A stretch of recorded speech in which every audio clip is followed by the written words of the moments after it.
Sir, ಈಗ ಯುದ್ಧಕಾಂಡ ಅಂತ ಬಂದಾಗ ನಾನು ಎಷ್ಟು ಕೇಳಿದ್ರು ನೀವು ಯಾವುದನ್ನು ಎಷ್ಟು ಹೇಳ್ಬೇಕು ಅಷ್ಟು ಹೇಳಿರ್ತೀರ. ಅದನ್ನು ಹೊರತುಪಡಿಸಿ ಇನ್ನೂ ಏನೋ ನಾನು ಹೇಳಬೇಕು ಜನರಿಗೆ ಅಂತ ಇದ್ರೆ ದಯವಿಟ್ಟು ಶೇರ್ ಮಾಡಿ ಸರ್.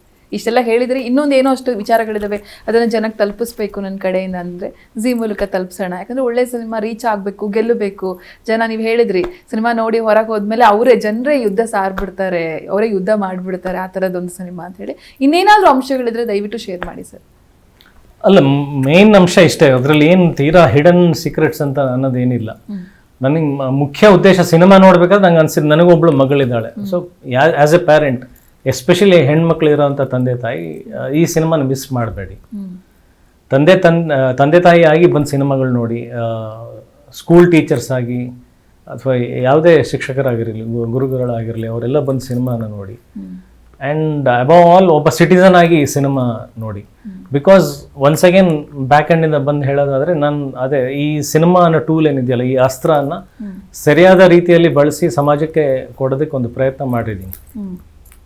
ಅದಕ್ಕೆ ನಾನೇ ದುಡ್ಡು ಹಾಕಿರೋದು. ಆ್ಯಂಡ್ ಸಾಕಷ್ಟು ಜನ ಇದಕ್ಕೆ ಬರಲಿಲ್ಲ ಅಂದರೆ ಈ ಕಥೆ ನಾವು ಸ್ಕ್ರಿಪ್ಟ್ ಅನ್ನೋದು ಏನು ಹೇಳ್ತೀವಲ್ಲ, ಇನ್ನು ಓರಲಿ ಎಕ್ಸ್ಪ್ಲೈನ್ ಮಾಡಿದಾಗ ಅದಕ್ಕೆ ಇರ್ತಕ್ಕಂಥ ವ್ಯತ್ಯಾಸಗೂ ನಾವು ಚಿತ್ರೀಕರಣ ಮಾಡಿ ಅದನ್ನು ತೆರೆ ಮೇಲೆ ತೋರಿಸಿದಾಗ ಬರುವಂಥ ಎಕ್ಸ್ಪ್ಲನೇಷನ್ಗೂ ವ್ಯತ್ಯಾಸ ಇದೆ. ಹಾಗಂತ ಅವರು ತಪ್ಪಲ್ಲ, ಅಂದರೆ ನಾವೇನು ಕಂಡ್ವಿ ಆ ಕಥೆನಲ್ಲಿ ಅದು ಬೇರೆಯವ್ರು ಕಾಣಲಿಲ್ಲ ಅದನ್ನ. ಸೊ ಹಾಗಾಗಿ ನಾನೇ ಪ್ರೊಡ್ಯೂಸ್ ಮಾಡಬೇಕಾಯ್ತು. ಬಿಕಾಸ್ ಈ ಥರದ್ದೊಂದು ಸಿನಿಮಾ ನಾನು ಮಿಸ್ ಮಾಡಬಾರ್ದು ಅಂತ ಇತ್ತು. ಅಂದರೆ ಆ್ಯಕ್ಟ್ ಮಾಡೋದಕ್ಕಲ್ಲ, ಜನಕ್ಕೆ ತಲುಪಿಸೋ ರೀತಿಯಲ್ಲಿ ಈ ಸಿನಿಮಾ ಮಿಸ್ ಆಗಬಾರ್ದು, ಇದು ತಲುಪಬೇಕು. ಆ್ಯಂಡ್ ಈ ಕಥೆ ನನಗೆ ಬಂದಿದೆ ಅಂದರೆ ಇದು ಒಂದು ವರ ಥರ. ಅಂದರೆ ದೇವರು ಕೆಲವೊಂದು ಸಲ ಒಳ್ಳೆ ಕೆಲಸಗಳು ನಮ್ಮಿಂದ ಮಾಡಿಸ್ತಾರೆ. ಸೊ ಈ ಸಿನಿಮಾ ನನಗೆ ಬಂದಿದೆ ಅಂದರೆ ನಾನು ಬಿಟ್ಕೊಡ್ಬಾರ್ದು, ನನ್ನ ಕಡೆಯಿಂದನೇ ತಲುಪಿಸ್ಬೇಕು ಜನಕ್ಕೆ ಅನ್ನೋ ಒಂದು ಸ್ವಾರ್ಥ ಕೂಡ. ಹಾಗಾಗಿ ಸಿನಿಮಾನ ಅಸ್ತ್ರನ ಸರಿಯಾಗಿ ಬಳಸಿ ಹೆಸರು ಕೂಡ ಸರಿಯಾಗಿ ಯುದ್ಧಕಾಂಡ ಅಂತ ಇಟ್ಟು ಒಂದು ರೆವಲ್ಯೂಷನ್ ಕ್ರಿಯೇಟ್ ಆಗಲಿ ಅಂತ ಮಾಡಿದ್ದೀನಿ. ಆ್ಯಂಡ್ ಈ ಸಿನಿಮಾ ನೋಡಿ ಅದೇ ನಮ್ಮ ಕನ್ನಡಿಗರಿಗೆ ಕೇಳ್ಕೊಳ್ಳೋದು, ಅವರು ಸಾರಥಿಯಾಗಿ ಇದನ್ನು ತೊಗೊಂಡೋಗ್ಬೇಕು ಎಲ್ಲ ಕಡೆ, ಇದು ನನಗೆ ಆಸೆ ಇದೆ. ಮತ್ತೊಮ್ಮೆ ಎಲ್ಲರೂ ಹೆಮ್ಮೆ ಪಡುವಂಥ ಒಂದು ಸಿನಿಮಾ. ನಾನು ಇತ್ತೀಚೆಗೂ ನಾನಲ್ಲ KGF ಬಗ್ಗೆ ಆಗಿರ್ಬೋದು, ಕಾಂತಾರ ಬಗ್ಗೆ ಆಗಿರ್ಬೋದು, ಐ ಆಮ್ ವೆರಿ ಪ್ರೌಡ್. ನನಗೆ ಯಾವುದೇ ರೀತಿಯಾದಂಥ ಜೆಲಸಿ ಆಗಲಿ ಅಸೂಯೆ ಅವೆಲ್ಲ ಇಲ್ಲ ನನಗೆ. ಬಿಕಾಸ್ ನನಗೆ ಇವತ್ತಿಗೂ ಎಲ್ಲ ಕಡೆ ಹೋದರೆ ಹೇಳ್ತೀನಿ, ನಮ್ಮ ಕನ್ನಡ ಸಿನಿಮಾ ನಮ್ಮಲ್ಲಿ ಆ ಸಾಮರ್ಥ್ಯ ಇದೆ ಅಲ್ವಾ. ಸೊ ಆಮೇಲೆ ಅವ್ರು ಸಿನಿಮಾ ಮಾಡಿದಾಗಲೂ ಕೂಡ ಭಾಳ ಪ್ರಾಮಾಣಿಕವಾಗಿ ಮಾಡಿದರು.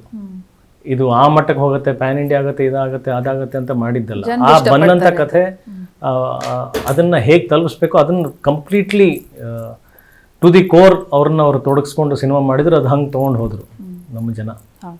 ಸೊ ನಾನು ಇದು ಸಿನಿಮಾ ಮಾಡಬೇಕಾದ್ರೆ ಅದೇ ರೀತಿಯಿಂದ ಮಾಡಿದ್ದು. ಈಗ ಬಂದಂಥ ಬೆಂಬಲಗಳು ನೋಡಿ ನನಗೆ ಅನಿಸ್ತದೆ, ಹೌದು ಇದರಲ್ಲಿ ಸಾಮರ್ಥ್ಯ ಇದೆ, ಹೋಗಬೇಕಿದು, ಆ್ಯಂಡ್ ತೊಗೊಂಡು ಹೋಗ್ತಾರೆ ಅನ್ನೋದು 101% ದೊಡ್ಡದಾಗೋದಂತೂ ನಿಜ. Yuddhakanda will definitely create some big revolution ಅನ್ನೋದು ನನಗೆ ಬಹಳ ಕಾನ್ಫಿಡೆನ್ಸ್ ಇದೆ. ಎಷ್ಟು ಮಟ್ಟಕ್ಕೆ ಹೋಗುತ್ತೆ ಅನ್ನೋದು ಅದು ಪ್ರೇಕ್ಷಕರಿಗೆ ಬಿಟ್ಟಿರೋದು. ಜಿ ಕನ್ನಡ ನ್ಯೂಸ್ ಈಗ ನಿಮ್ಮ ಮನೆಯಲ್ಲೇ ನೋಡಿ, ಎಲ್ಲ ಕೇಬಲ್ಗಳಲ್ಲಿ ಈಗ ಲಭ್ಯ.